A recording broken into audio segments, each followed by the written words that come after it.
This scale is a little more complicated. The emotional regulation of self and other has 4 categories. Basically, how do you interact with others and how do you handle your own emotions? So I would ask questions like, I'll tell somebody a joke to cheer them up. I'll tell myself a joke to cheer myself up. Or alternatively, I'll remind someone of some embarrassing thing they did to put them down, or I'll remind myself of something embarrassing to lower my own emotions. This was not the best scale to choose.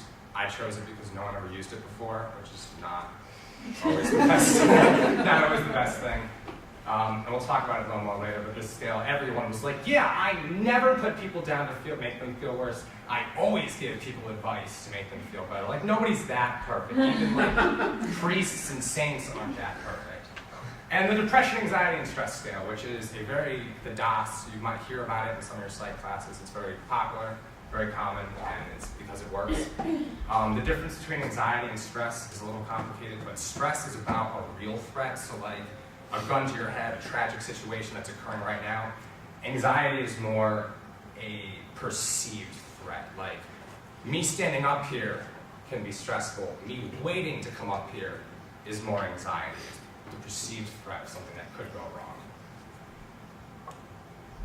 All right, my procedure. Definitely took more than 15 minutes, but you should plan on 15 minutes. You want 5 minutes of, hi, how are you? This is what my study's about. You want to give them a couple minutes to finish their informed consent. And you got to keep in mind the fact that, you know, we're all students, we all take tests. There's always going to be people who walk out that room 10 minutes after everyone else is done. And you're probably this way in certain subjects. I'm always the last person to finish a math test, so you should always count on that. And usually the studies are back to back, so you don't want to like run into other people's time. But you start with an informed consent. The most important part of this is telling them, you know, you can stop at any time. This makes you feel uncomfortable, you know, you'll still get credit. And if somebody shows up if you do it through Sona, if somebody shows up and they immediately decide, I don't want to do this, you still give them credit because that's just the ethical thing to do. And my questionnaires, some people, and it depends on your study, some people mix up their questionnaires so that everyone gets them in a different order. Because some of mine were a little intense, like the DAS, I put that at the end because it's asking things like, do you get panicked? Do you have sweaty hands? It's something that might make you a little uncomfortable. I didn't want that to come before emotion regulation or smoking. And I wanted to put procrastination and boredom in the beginning because I knew the survey was so long, I didn't want to make them bored and then have them act, you know, or respond that they were more bored than they usually would be. And then debriefing, which is very important, even though 99% of the people will immediately chuck it in the trash. It's very important. It tells people basically a little bit about your study and directs them to the counseling and wellness center should they have any lingering trauma from the event of your study. All right, so my results. What's associated with boredom? I was actually surprised to find that every one of my variables was significantly correlated, or to make it more simple, there was a significant relationship between boredom and everything of interest that I was studying. So there was, if you were bored, you were more likely to have high nicotine dependence, you were more likely to procrastinate, you were more likely to have poor emotional regulation, and you were more likely to be depressed, angry, and stressed. And that's, again, taking a group of people. So an individual who's bored might not be more likely to be all those things. But my group averages were significantly different the more higher you were bored. And why is this important? Because there's very little research done on boredom. So it's always good to contribute something new and something different as opposed to something that's been done a million times before. And because boredom might be a potential risk factor. If you're treating someone for depression and that's not working, you attack something different. You don't keep attacking the same thing that's not working. You try to alleviate the other symptoms. So potentially by making people more mindful in their day-to-day or getting them more actively engaged, you might be able to reduce their desire to smoke or their desire to procrastinate. I know me personally, one of the reasons why I did better in research methods was because I was so busy I didn't have time to procrastinate. So when you're bored, it's possible that you're more likely to procrastinate. Again, this is a survey, so you can't show causation. You can't say from what I did that one thing causes the other. You can only say that two things are related to each other, but still interesting. What is the best predictor of smoking? I thought it would be stress. That's what everything else said.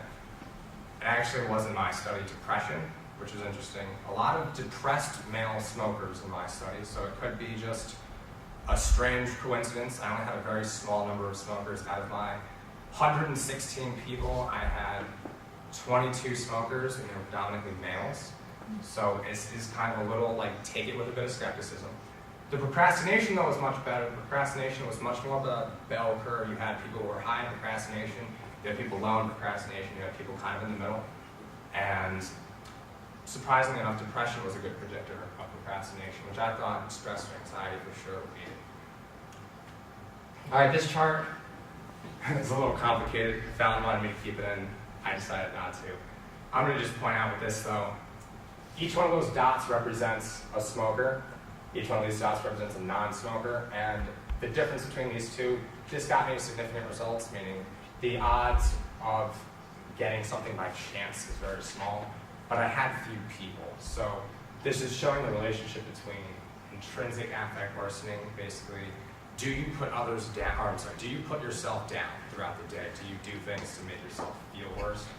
And the relationship between procrastination and putting yourself down is much stronger for smokers than non-smokers.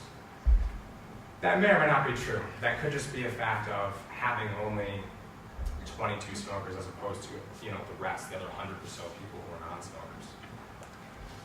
Okay, and the limitations of emotional regulation.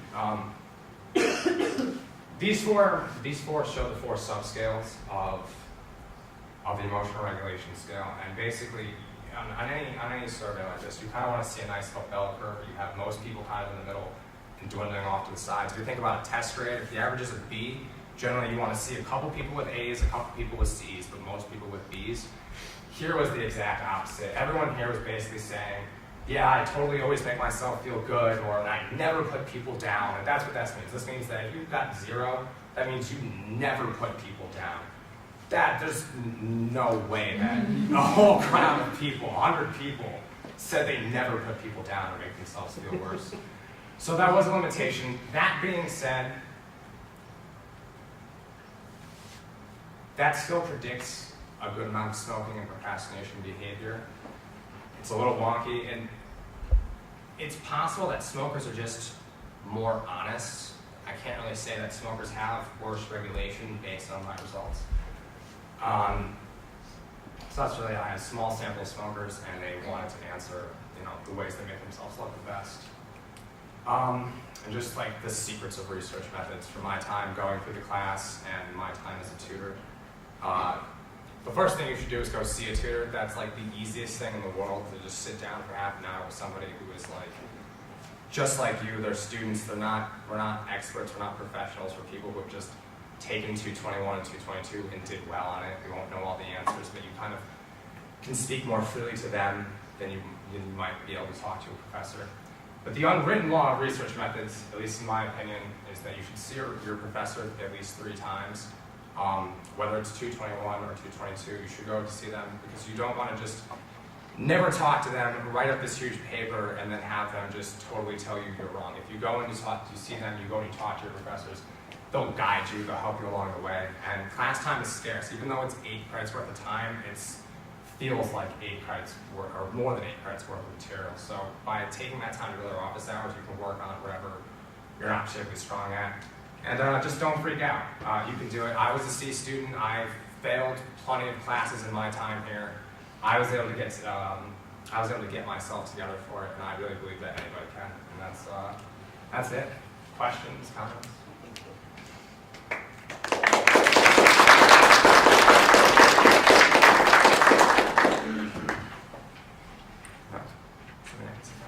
Yeah. Has it made you interested, further interested in the topic, or do you have any further, research questions you want to address after doing the study? Or do you not really care about it anymore? Yeah, if I did 222 again, I would not choose this topic. It's really stressful when you're writing a paper at 3 in the morning about procrastination. You kind of and I'm a smoker, so constantly reading about cigarettes is a cue-induced craving. And then reading about stress and anxiety and depression, and just, no, not fun. If I was going to do it again, though, I would switch out my emotion regulation scale, because I think that would have made for a much, much better survey. Any other questions? Wonderful. Well, guys, thank you very much for coming. Apologize if I talked too fast. That was great. Thank you.